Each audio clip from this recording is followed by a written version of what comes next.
Teve alguma situação específica que tu achou que dessa vez tu não ia sair ileso?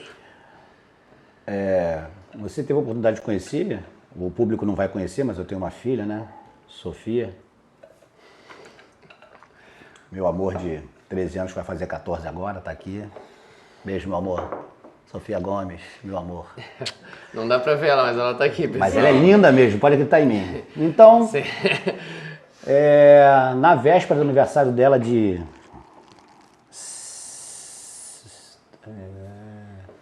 7 para 8 anos, ela fez aniversário numa terça-feira, aniversário dela numa casa de festa no final de semana, sábado ou domingo, não me recordo.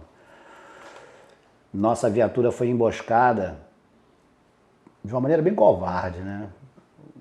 Eles fecharam uma estrada de alta rodagem, de alto fluxo de passagem de veículos, acho que eram 4 pistas,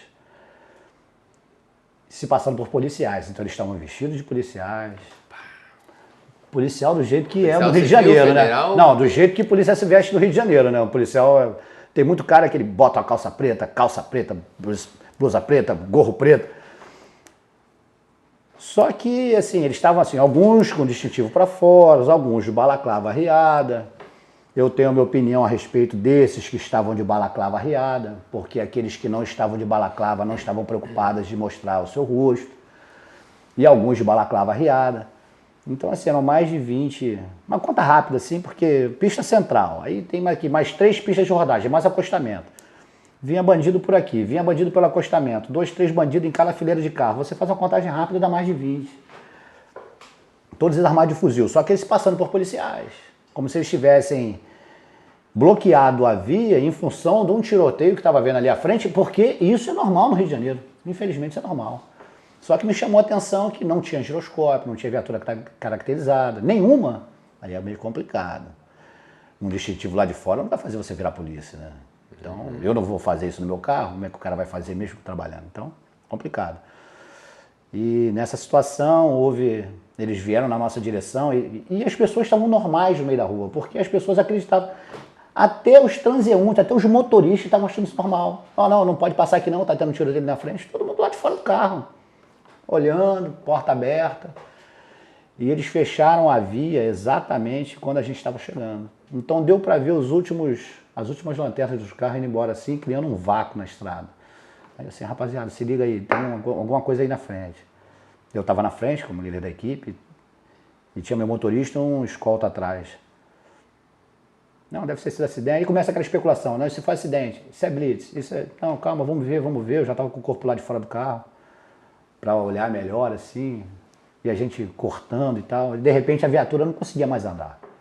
Aí começaram a vir, né, aqueles diversas fileiras distintivo pendurado. Então isso é o complicado. Aí você fica numa situação de cheque. Eu estou uniformizado, com viatura caracterizada, represento o Estado, estou ali na minha missão de alta periculosidade, estava levando um preso de altíssima periculosidade, era esse que eles estavam vindo tentar resgatar. E outros. E como é que você reage numa situação dessa? Puta merda. O cara é policial ou não é policial? Eles estão armados, igual a gente. Eles estão com uma roupa parecida com a nossa. Lugar escuro, ermo. E aí, é policial? Não é? Se atira, verbaliza. Começamos a verbalizar e tal. E chegou um momento que virou um impasse, não se aproxima mais. Não, nós somos policiais. Eles abordaram vocês? Não? Eles vieram para nos abordar, porque eles não acreditaram que nós íamos oferecer resistência. Pô, o cara tá lá, por que tinha que todo mundo vir na nossa direção? Isso que chamou a atenção. Então, por que todos estavam vindo na nossa direção? Por quê? Eu sou celebridade, sou presidente da República. Se ele está preocupado em bloquear o trânsito, ele que fique lá. Nunca vi o policial no Rio de Janeiro não é tão simpático assim. Sim. Então, o quê? Uma referência, uma deferência, que eu estou chegando e então eles querem me comunicar o que está acontecendo. E então aquele mal-estar fez com que a gente tivesse uma chance maior de sobrevida. O tirocínio ali falou... Talvez um pouquinho de experiência, um pouquinho de maldade, um pouquinho de sorte de estar olhando, de ter pensado, enfim. De a gente ter tido a oportunidade de conversar na viatura, o que é, o que não é, tal, e aí, como é que é? Aí, desembarca todo mundo. Ninguém ficou embarcado, desembarca. Aí a gente deu um comando de desembarque, ele já tem um procedimento de desembarque. e a gente faz o 360 da viatura e tal, do espaço. Daquele momento eles não conseguiram mais progredir e ali virou uma troca de tiros, até que ele, né, começou a verbalização e eles passando policiais. Não, tranquilo, são os policiais e tal.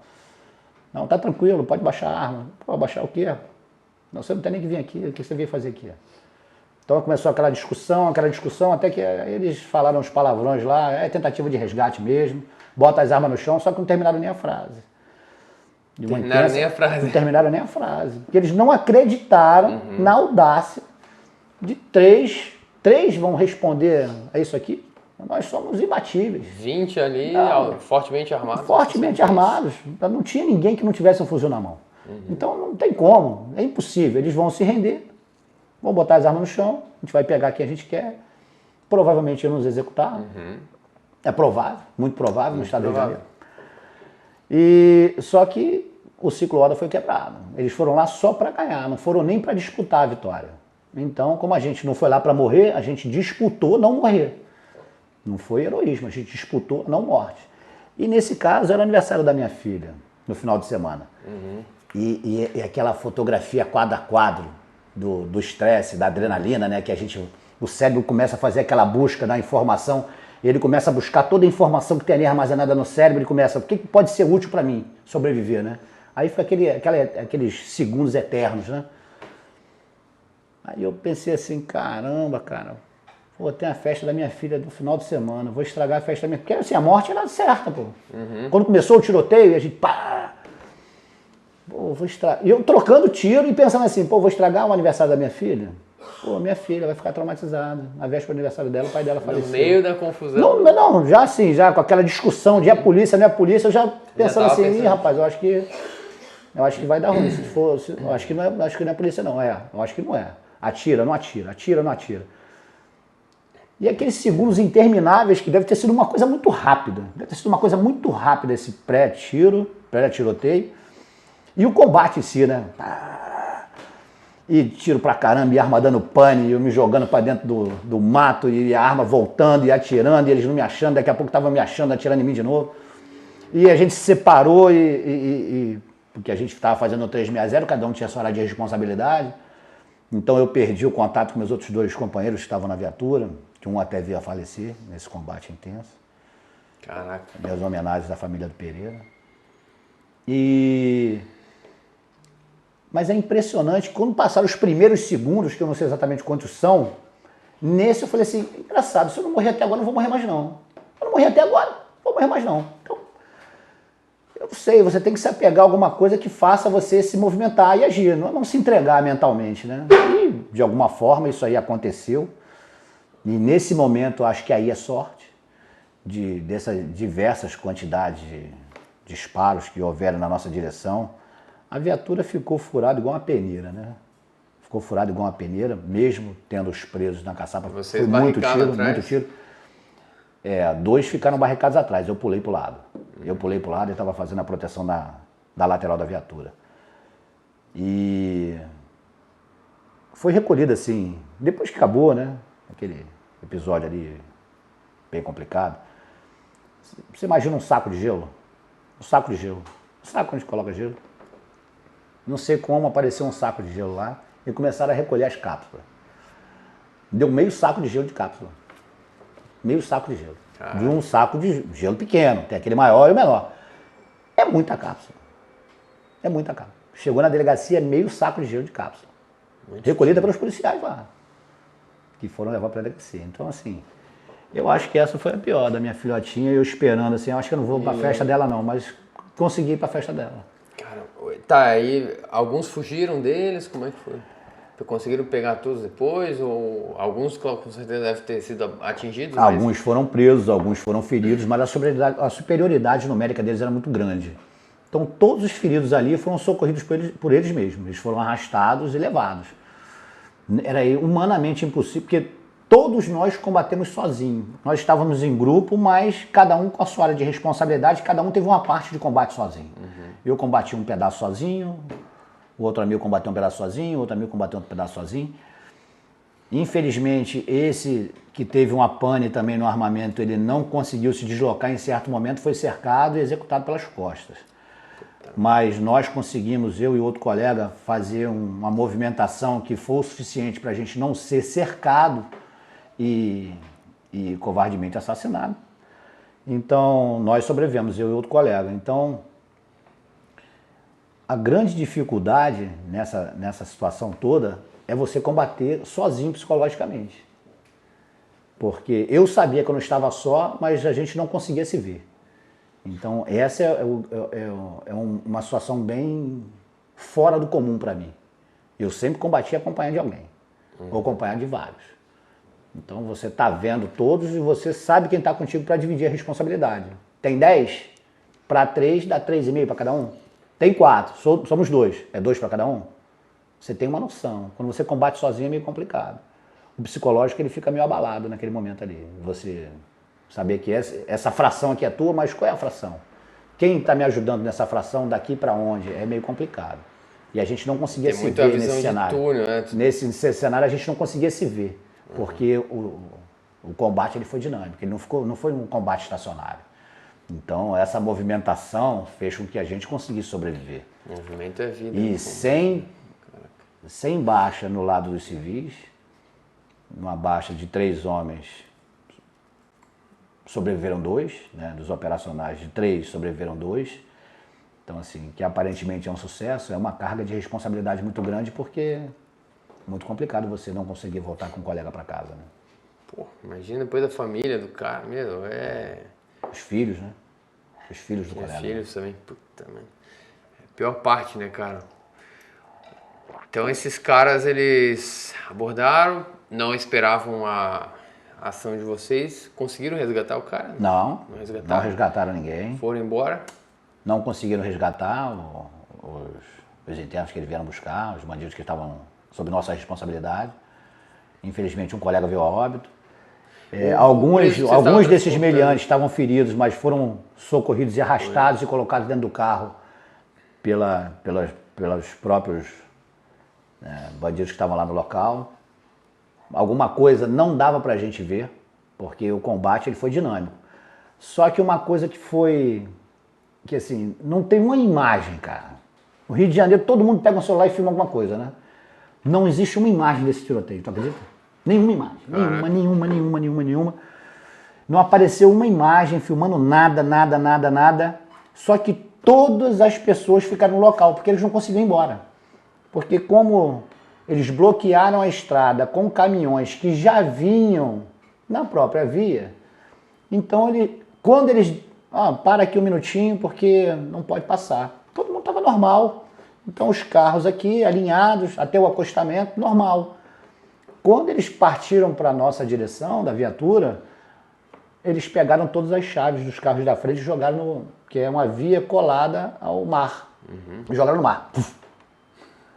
Então todo o cenário ficou montado durante horas. Até reboque ou chegar à segunda via de chave, aquele cenário ficou montado. Então todas as testemunhas ficaram até o final. Horas e horas depois, as testemunhas estavam aqui. O que aconteceu? Pô, foi isso. O que aconteceu? Foi isso. Eu vi isso. O que aconteceu? Não, os caras aqui baleados aqui, foram arrastados, botaram no carro ali. Aqui não, aqui foi baleado aqui, arrastaram, levaram pra lá. Mas ali não dava pra gente ir atrás, a gente só tinha como se defender. Como se defender. Defender a célula que era a viatura e nos defender. Mas ir atrás dele era impossível. 2 homens, um homem, eu sozinho vou atrás de 20. Não existe super-herói também. Não tem como. O preso que você estava transportando sabia que ia ser resgatado? Ele sabia. Vocês falaram depois a investigação foi uma investigação muito forte feita sobre isso. Ouvi falar que tinha até uma suspeita que ele pudesse ter sido resgatado, mas não tenho certeza dessa informação. Parece que a advogada dele foi presa depois. Parece-me que existia pessoas na porta do fórum que viram a gente chegando, então quantos éramos na equipe, e parece que ele deu o aval para realmente... Por fora, a gente já tinha deixado ele no fórum e tínhamos seguido na missão. Depois a gente volta recolhendo nas comarcas para trazer de volta para as unidades prisionais. Já foi nesse retorno, que a gente pegou do fórum, já tinha autorização deles vindo para cima da gente. Provavelmente alguém já viu... Então já viram, não, a equipe deles são tantos, não tem reforço na escolta, não tem isso, não tem aquilo, e em função disso, parece que ele deu aval. Segundo a investigação de quem fez, que eu não participei disso. Alguns foram presos depois. Enfim, o resumo que eu sei da história, do final da história é essa. Um colega faleceu. A hora que chegou o reforço pra vocês, já tinha acabado tudo. E o pior que chegou. E o pior que chegou o reforço rápido, porque lá é uma via de alta rodagem. E uma equipe bem grande, eu acho que eram, não sei se eram 8 ou 10 homens do NOI, da Polícia Rodoviária Federal, já tinham recebido posto da Polícia Rodoviária, porque tem 2 postos da Polícia Rodoviária Federal nessa via, já tinham visto homens armados transitando ali, já tinham pedido apoio do NOI. Só que o NOI estava em patrulhamento para ver se achava alguma coisa, mas não conseguia chegar na gente, porque já estava tudo engarrafado, eles interromperam a via. Então eles já estavam em patrulhamento na via para fazer uma verificação se realmente tinha esses homens armados. Então, quando eles começaram a escutar a troca esse tiroteio, essa troca de tiros, eles abandonaram as viaturas e vieram pelo acostamento. Assim que acabou, que eles entraram nos carros para ir embora, que eles não conseguiram resgatar os presos, pelo acostamento, assim, segundos depois, chegam os caras do NOI todinho. Mais um pouquinho que a gente conseguisse sustentar o tiroteio, o que eles tivessem ficado um pouco mais insistindo nesse tiroteio, aí virava uma briga justa. Aí eram pessoas treinadas contra pessoas audazes. E com certeza nós não éramos os audazes. Então, assim, com mais 8, não lembro se foram 8 ou 10 do NOI que chegaram. Mas, assim, questão de fração de segundos. Se bota mais 8, 10 do NOI com a gente brincava, partia para cima deles e a gente faria um trabalho muito melhor do que a gente fez. A gente fez o trabalho que deu para fazer. E o que o Estado esperava. O Estado espera o quê? Não pode ter civil envolvido e não pode resgatar o preso. Né? É isso que o Estado espera, né? É isso que a sociedade espera. Né? Isso a gente conseguiu fazer. Mas impedir que esses criminosos fossem embora, a gente não tinha como. Caraca.